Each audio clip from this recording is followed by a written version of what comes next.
And I think that's important for people who are experiencing chronic illness to know and to think about is that even though you may not be having the best time, your body may be like attacking you literally sometimes, that being aware of the little things sometimes will give you moments where you might have a little mental relief, not physical relief, you know? Welcome to Invisible Not Broken. Today we'll be discussing some favorite books and TV series, along with takeaways about delight, parenting, and feminism. Our host Monica is joined by musician, chef, and activist Dione Bullard, who lives with end-stage renal disease.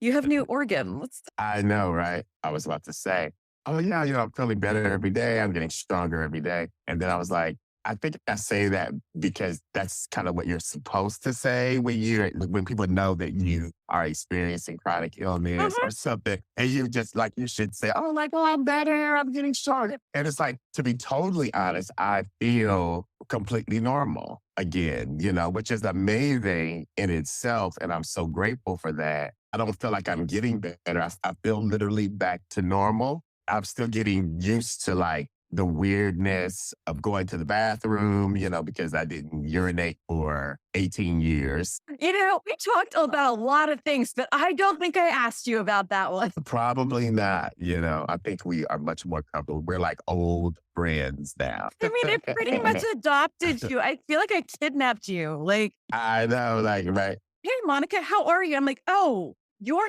now mine for the next 3 days. It's so funny. And it's funny. I love that though, because we love all the same stuff. It's such a testament to how like you're much more alike with people than you really, really realize. You know what I mean? And that's the beauty of podcasts and stuff like that. And you get to know people through creative spaces because you find out like how much more alike you are, even though you appear very different. And so that's amazing. I do want to put a caveat that I feel like artists, like if you're an artist, writer, creatives, I feel like that's so true for most of us. Like most of us are weirdly similar, except for Platonic. And we're going to have to get to that one because you recommended Platonic and I couldn't get through an episode. I'm so sorry. I tried. Really? I tried Star-Lord, my friend. The finale just ended. They just had the last one just came on yesterday. My husband had to listen to like my stand-up comedy riff on that show for like 2 days. Wow. What was it about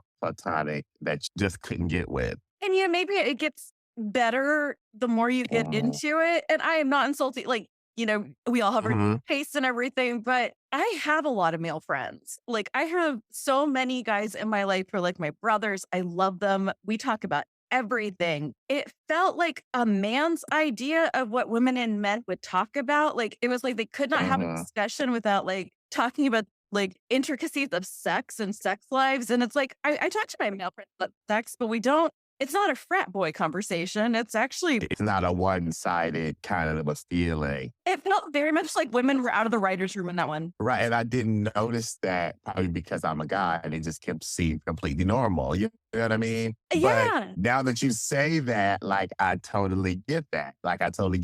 What is this particular episode of the podcast about? What is this? I was going back and forth with it. I thought that today we would about different cultural things, like different ways stay entertained while you're chronically ill, or while you're in dialysis, or while you're in chemotherapy, like whatever you're doing where you are like, I can't work right now. I am stuck. So I thought we'd talk about, books, podcasts, shows that we love. Ways to entertain yourself while you're being oppressed at dialysis center.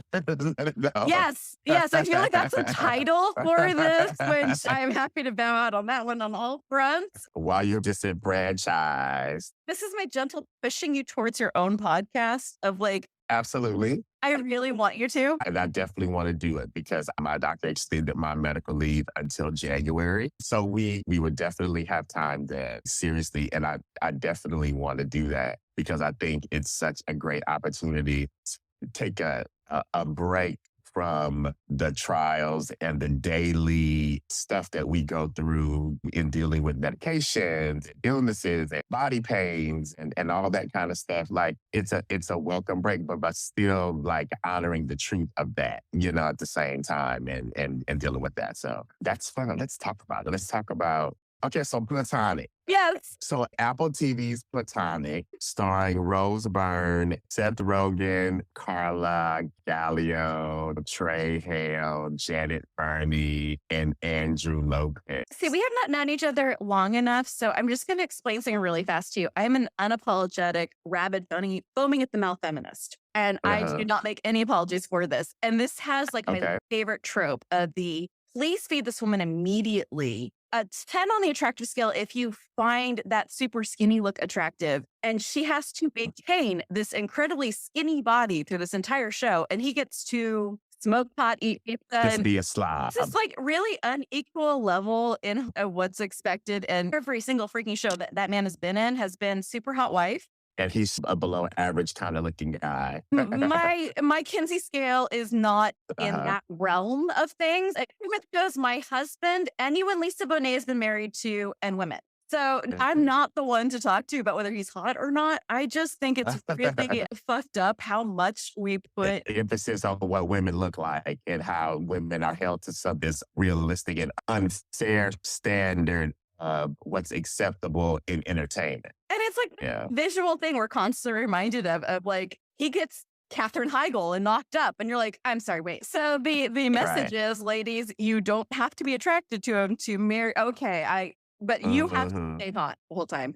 So that right off the bat was kind of like okay, so we're doing that. All right. And then it just kind of devolved into this idea that men and women are either having sex or they are talking about sex in a way that I don't talk to my female friends about sex like that. I don't talk to my male friends like that. It was very like... That was one of the things that I actually found the most refreshing about the show was that the expectation on these kind of shows is that it starts off as they're just platonic friends and then they always end up in bed. And I thought that was great, that it was really just a platonic relationship. They were, no matter what, spoiler alert from the beginning to the end, but it kind of started to feel a little weird toward the end, the last few episodes. It's kind of felt like there was some emotional jealousy when he got a new girlfriend and, all that kind of stuff. I like a very wide range of shows and comedy types and stuff like that. And so this was kind of like dry and corny at the same time, but like the physical comedy stuff that she does in the show, there's not a lot of it. But like, there's this one particular scene in that episode because you only got to one episode. So I'm going to just like ruin the whole series for you. I'm going to do that a lot in this conversation. I'm going to ruin it for you if you haven't seen it. Fine. So, we put a spoiler alert out there. Life is short. Right. Either watch it or don't, but we do not have the energy to not. So the general premise of the entire show is Rose Byrne is married to her husband. His name is Charlie. Her name is Sylvia. And when the show starts, she's a mom of 2 or 3 kids, and he is an attorney. You learn that she was an attorney before she had the kids, and now she's a stay-at-home mom, pretty much, while her husband goes to work. You also find that she and her best friend, Seth Rogen, are estranged because he met this woman and he wanted to marry her. And Sylvia, Rose Byrne's character, immediately told him that she wasn't the right person for him. So they kind of fell out. And so that's where it starts. All of that has happened before the show starts. She sees on social media that he got divorced, I think. And so her husband goes, oh, you guys are really good friends. You should reach out. And so that joins them and reconnects them. And so they have all these weird, like funny best friend capers throughout the series. And it's just really, really funny. So one instance, without telling the whole show, she's giving him a divorce party. And so she goes to dinner with him and several of his guy friends. And so she's the only woman at the table. 2 of the guys at the table are his business partners in the brewery. So the youngest guy, who was the kind of chubby Puerto Rican guy, who's hilarious, he's at the table and he goes, hey, you guys want to go to the strip club? And so she's like, no, I don't want to go. You guys just go ahead and go. And then he goes, I have something that'll make us have a wonderful time. And he pulls up this baggie of cocaine. Thank you. You really just like highlighted most of what I did not enjoy about this I mean, like, the only thing you did not touch on was that she says that she's working at the law firm because she helps her husband. And that just annoyed me to no end. I was like, wait a minute, honey. There is nothing wrong with being a stay-at-home mom. Like, stay-at-home mom is awesome. Yeah. Like, that is huge work. Own that one. Like, or go back to working. Like, you do what you need to do. Throughout the series, she does that. She goes back to work. I'm glad to hear it. It just really felt like there was not a woman in the writer's room. And that, Yeah. I might be wrong about that. I haven't checked, but you need to tell me like what your comfort show is. Like, do you have like a show like when you are just feeling like hell? I have like 5 shows I've watched like 30 times all the way through. You know what? What's funny and what's interesting, I don't watch things twice. Really? I won't watch it twice. Oh my God. I don't even like watching movies twice unless it's been a long time. I am learning so much about you. It's so funny. And I just, in my journey to self-realization and analyzation, I realized that I don't like to repeat shows. The only time I'll repeat a show is if I'm watching it and I'll fall asleep. And that happens, and then I'll end up watching an episode like 5 times. But You just hit parenthood on the head. Like, this is like Yeah. about 10 years of my life with young children. I was rewatching things I fell asleep during. So I'm always on the search of what to watch next. And so you're going to think this is absolutely crazy. I have not been to sleep in 24 hours because I'm recording some jazz songs. And so I recorded yesterday. And then I went to Twin Dragon, my Chinese place that I love, and ate some wonton soup. And then I came home. And then from 8 or 9 o'clock until right when you texted me at 10:55, I was watching movies, and I watched an entire series. So I have several. Okay, what did you watch at like 2 in the morning? What were you? Okay, so the first thing I started watching was this amazing series. It's a British series. It's on Hulu. It's called Somewhere Boy. I'm gonna write that down. No, you should. I'm serious. You should totally be taking notes, and all the listeners should know, because I'm telling you. So this was 2023, just came out this year. I'll give you the synopsis without ruining the entire show for you, because you're going to watch it. And once you start, you're not going to stop. I watched it all the way through this morning. So I'm just going to give you a quick overview of the show. You meet Danny and his dad. When you meet Danny, Danny is about 6 years old, and he's living with his dad.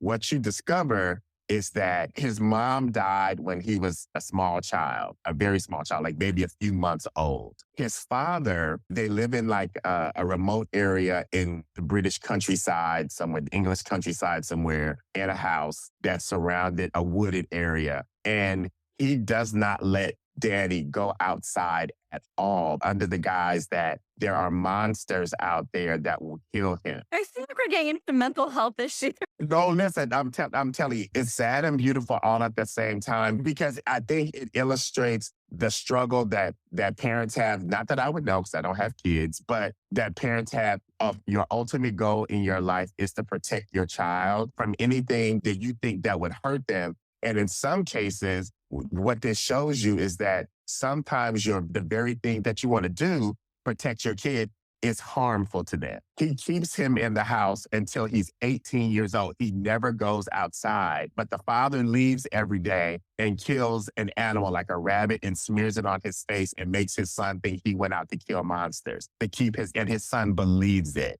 Watch the show. That's all I'm going to tell you. It's disturbing, but it's brilliant at the same time. I can do right now Jane Austen movies and comedy.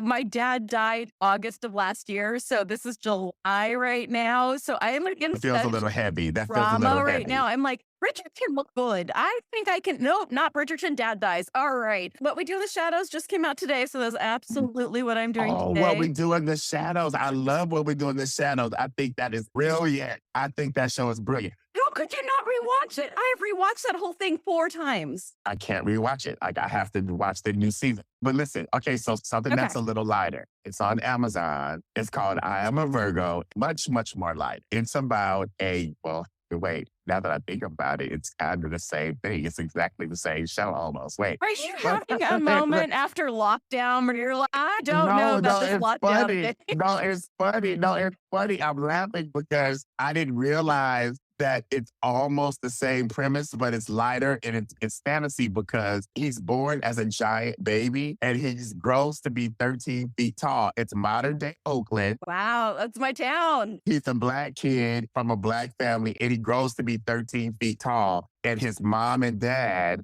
hide him away in the house. And then he discovers other people. And then he goes out into the world and he realizes that they were really just trying to protect him, but they were lying to him. Well, they weren't really lying to him because they were saying that everybody in the world is not as nice as us. You're a giant, you're a huge person. And so the world is going to try to exploit you and take advantage of you. But the whole show is a very light, it's a comedy. It's not a drama. It's not heavy. It's not all of that at all. It is a safe watch. Nobody dies. Nobody, gets killed. It has some Oakland activism in it. And it has, even better show. The Righteous Gemstones is back. Oh my God. That is a ride and a half. I was not bored a single moment during that show. My favorite character is Judy Gemstone by far. I love her husband. Her husband cracks me up. Her husband is such a lame. He is hilarious. I love all of it. I even love the flashbacks because the younger versions of them was spot on casting because those younger characters act exactly like their older counterparts, like they studied them. I'm just done with Max at the moment. I'm letting it go. I watched the Sex and the City reboot because I was that bored. I'm not a Sex and the City person at all. I'm not even interested in that in the least. Yeah. Oh, another series with Kim Cattrall, as a matter of fact, called Glamorous on Netflix. Yeah, that was good. It was cute. It was cute and light and inclusive. I love inclusive. My favorite one so far this year was Our Flag Means Death. That might be my favorite show of all time. Our Flag Means Death. Our Flag Means Death. So the guy who did What We Do in the Shadows made a pirate show. Yes.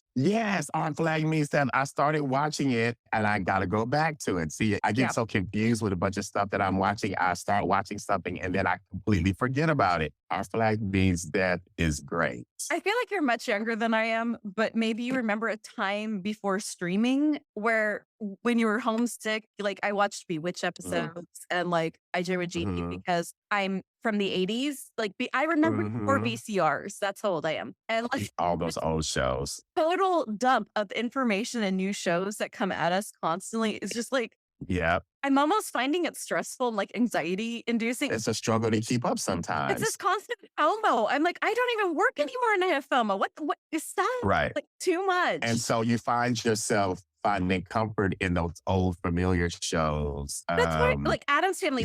My daughter and I. Addams Family, of course. So here's where we are going to differ because I have the like ear set because I have a 16-year-old daughter. And that child called out stuff. My husband are like, oh God, we were kind of from the 80s and we didn't hear. Oh yeah, you're right. He should not have punched the wall by her head and then kissed her. That was not romantic. You're right. Absolutely right, honey. Oh my God, we're going to turn off Star Wars now.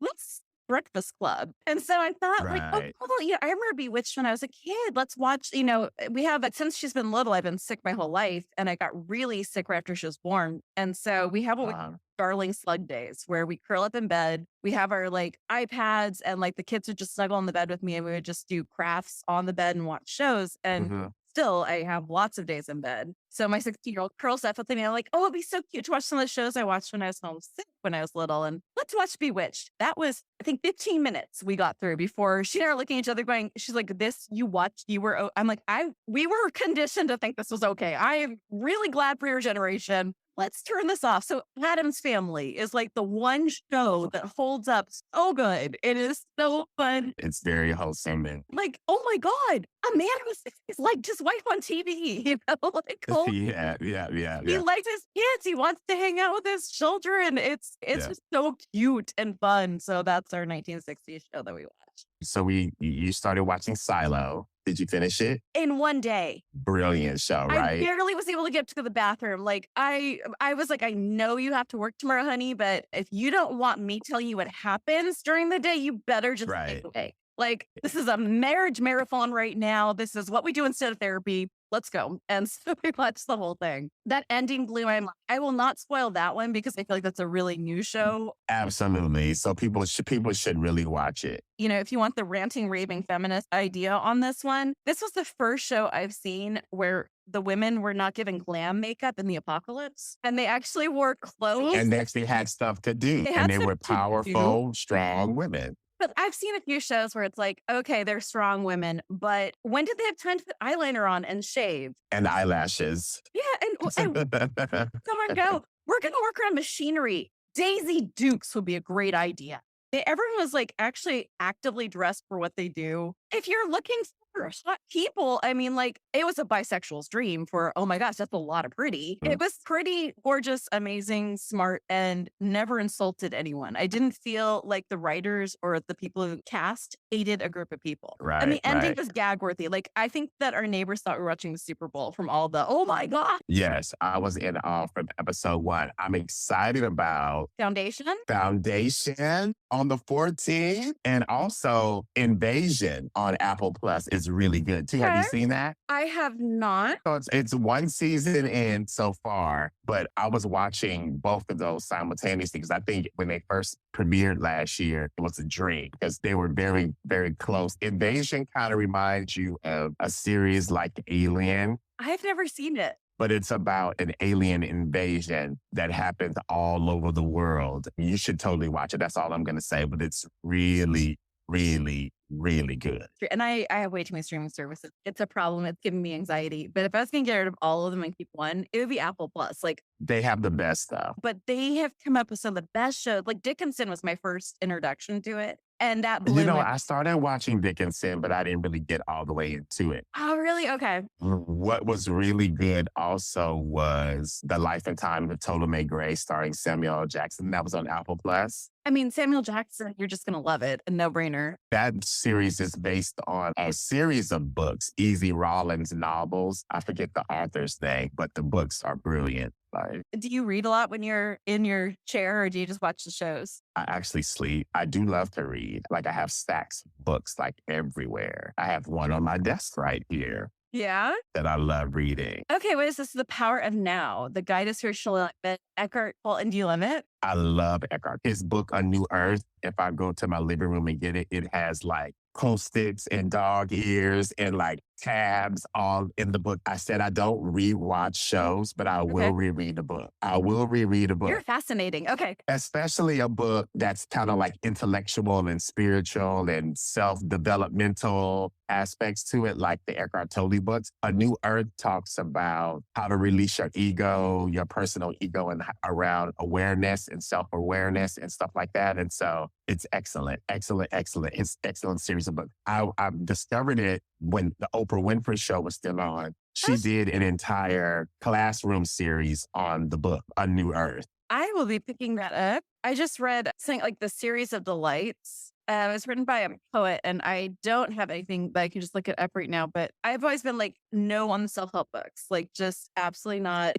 Really? I've been around too many women in the Silicon Valley where it was very like a lot of bullshit. Like it was a lot of snake oil. Hocus pocus. Yeah. I mean, whatever you believe that makes you feel better, muscle tough, don't be mean to each other. Like that's all I ask. And then someone gave me a book and it just blew my mind called Untamed by Glennon Doyle. Thank you very much on that one. I gave it to everyone. It has now ended in 5 divorces and 3 marriages that are much better, but it just kind of broke my brain on like, I shouldn't just say no to a type of book because of that. So I'm starting to read a lot more things like A Series of Delights and like, I'm more of a fiction person, but this has been really kind of an interesting thing to look at new stuff. I like fiction books. Well, I love anything history, right? I love period pieces. I like period dramas. Yellowstone, 1883, 1923, like the whole Yellowstone universe I'm obsessed with. But I like to read books that reflect me,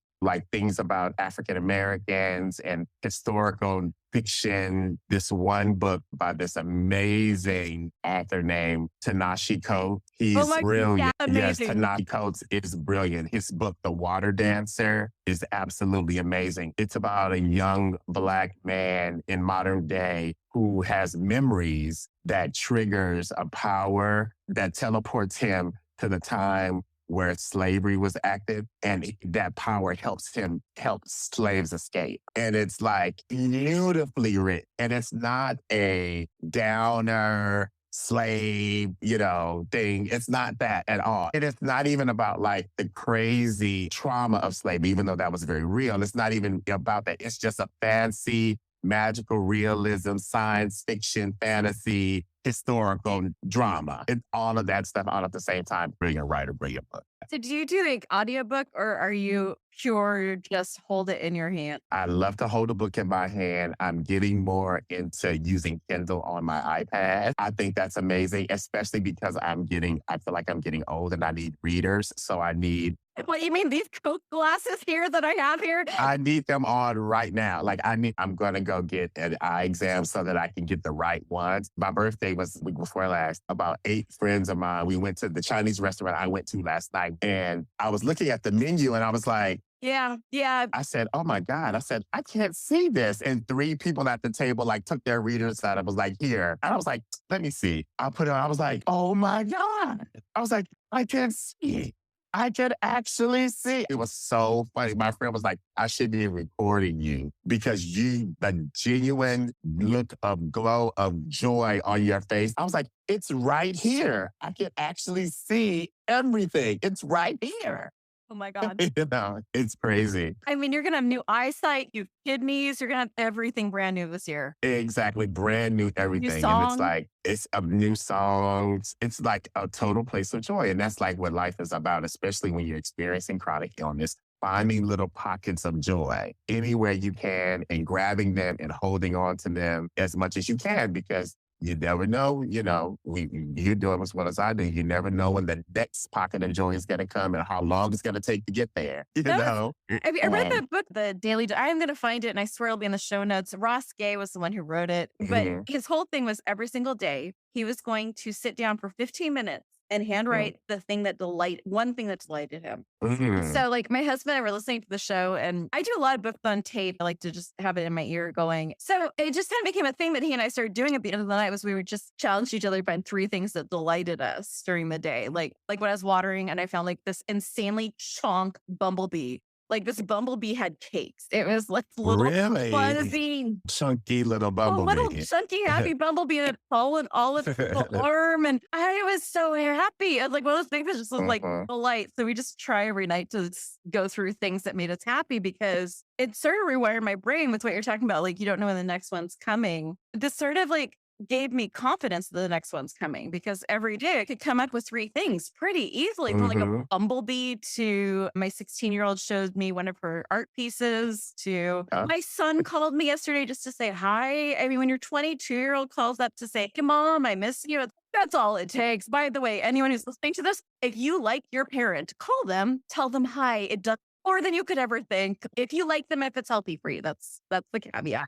I was like, it did rewire my brain on delight. Like that was a really cool thing that happened because I was feeling, especially this year of grieving. And the weight gain from new pills has been like, it's not even a vanity issue. It's more of just a discomfort issue of like clothes don't fit. Nothing feels right. It's like, oh. So I was like, to find the delight, sort of like rewired, something that will make you happy will come along. You just have to micro your vision on it sometimes. And what I was about to say is that in making that list, right, you're intentional about finding those things, right? And it makes you much more aware of that bumblebee. You know what I mean? Because you're looking for that thing that gives you joy and those little pockets of joy and stuff.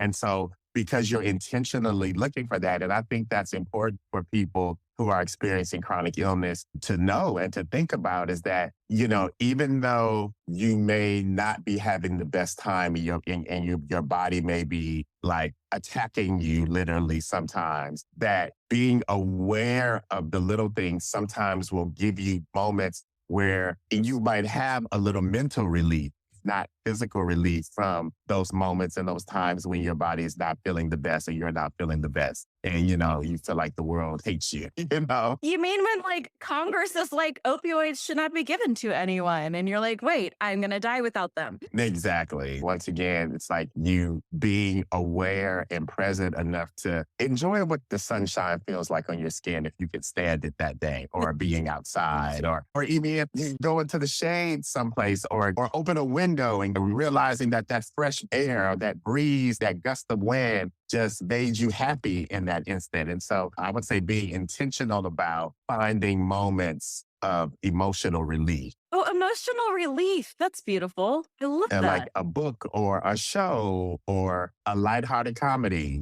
maybe not so much DAHMER, but maybe watch something, watch some Disney Plus stuff or something. And so I'm trying to be careful about the shows and stuff that I talk about, because I'm like, you like a lot of dark stuff. I'm just realizing that I'm being made aware that I like a lot of That's funny. They just did a study on like the people who watch things like DAHMER to fall asleep. Yes, especially late at night. It's so funny. I have a friend and I'm like, what are you going to do tonight? He's like, oh, I'm just going to stay home and watch the first 48. I'm like, why do you watch that? It's something weird about it. But, like murder mysteries, and like I've been obsessed with documentaries lately. So anything that has anything to do with like true crime and like true crime, I'm there. I'm like totally into it. I feel like Tiger King jump-started like an entire generation of people watching the true crime documentaries. Like everyone watched that show. It certainly really, really spurred that true crime podcast industry, because the Tiger King thing was crazy. I just recently saw pictures of Joe Exclusive online in prison. He was in prison I remember him when he was on John Oliver. I actually got a John Oliver shout out once, which was very depressing. Really? He called me a bad mother, which I was like, okay, that tracks. A bad mother? Oh, wow. My son was obsessed with him when he was a kid, and John Oliver was running a podcast. And my ability to say what's appropriate or not appropriate for children should never be taken into account by anyone. I have no barometer. And I think, for the record, that makes you a wonderful mom. Oh, thank you. No, it does. You know why? Because it puts your kids in a position to have a very wide, somewhat dangerous perspective on everything. And that builds character. That's character building. And like, they're going to get exposed to shit. So I would rather they get exposed to things where they still care what I have to say about it, so I can help guide. Right. Like, this is the thing that can happen. Here's a way you can feel. You guide how they see it. Yeah. Well, and how do you deal with fear? Like, I never understood. Like, I was not the mom you wanted to have in the moms group. They hated me with a flaming passion. Like, none of the moms would talk. Because, like, they'd be like, oh my gosh, we can't let our children watch Harry Potter. They'll get scared. And I'm like, you don't think kids ever going to get scared in their life? Right. Why wouldn't you want to be there to tell them how to be scared, how to handle fear? Like, that's so funny. Our job is not to keep them from these things, because they're going to come in. Our job is to teach them how to handle those things. Exactly. My nephew he'll be 5 this year. And his mother, I love her parenting style because they live in Colorado. And if he wants to go outside and lay down in the rainwater and make water angels, she totally lets him do it. If he wants to jump off the porch, she lets him jump off the porch. You know what I mean? It's like she was rock climbing when she was pregnant with him, which is why he's an absolute lunatic. My girl. She said he's her first child. Mm-hmm. And she always said while she was pregnant, she's like, the thing that I do not want is a scary kid. She was like, I don't want a scary kid. I want a kid that's fearless and that wants to explore everything and, and is inquisitive and wants to, and that's exactly who he is. Like on Mother's Day, he was up on a chair trying to make pancakes. You know what I mean? Like he always has to cook. And I think that like, I can imagine you being that kind of parent that encourages your kids to like jump off the top bunk bed. My husband and I met when my son was 7 months old. So like my husband's always been around my son. My husband, if he was any nicer, like I used to call him Mr. Rogers before we started dating. Like he said oopsie daisy without any fucking irony. I have gotten that man swearing. 17 years, he finally is swearing. That's funny. And so when you were talking about these other shows where the whole thing was like protection, I'm like, I either fucked up really bad with my kids or maybe that's like the warning. But I always told him like, if we're talking about anything from broken limb down, we do not get involved, because those things heal and we can teach them how to like do things safer. But when my son was like, walking on things, like they would only be like an inch or two above the ground. He would walk behind him like this and I would grab him like, no. I think that in general, it's a great way to be because it teaches them maybe not that exact thing will translate later on in life, but that concept of going after what you want and not being afraid to experience new things. Yes. And that general concept is something that they will never lose. And even though they may forget everything else you said, they won't forget those types of lessons. You know what I mean? Because kids don't ever do what their parents want them to do, but they will never forget what you taught them and never forget what you showed them. You know what I mean? And so what you teach them every day is how to fucking live with a chronic illness and how let it not to take you out every day. And you show them a level of strength that they are going to need, whether they have a chronic illness later on or just in their daily lives. And that's something that is invaluable. And so I commend you as a parent. So fuck whoever said that you're not a good mom. I know anytime my kids go to therapy, I'm going to like take this last paragraph and just play it for the therapist first. I'm like, okay, yeah, we're closing on an hour. I just wanted to say for anyone who's considering having children or has teenagers, deep breaths, it's going to be okay. And they won't remember a damn thing you said. You can say anything you want. They will not hear you. They only know what you show them. So if you live what you want your kids to be like, because nothing else matters, they will not hear what you have to say. Absolutely. Yeah, they're very cute though. They're never boring. I am never bored. Not once. I wish I was more bored. Because you're not boring. So it's literally impossible for them to be bored because you're not a boring person. I can imagine your kids' personalities. Oh, neither one is short on personality. We are highly entertaining. You are not bored when you hang out with us as a family. But we are closing on an hour. I can convince you to start your own podcast. There's no convincing needed, lady. Oh, good. Everyone, be kind,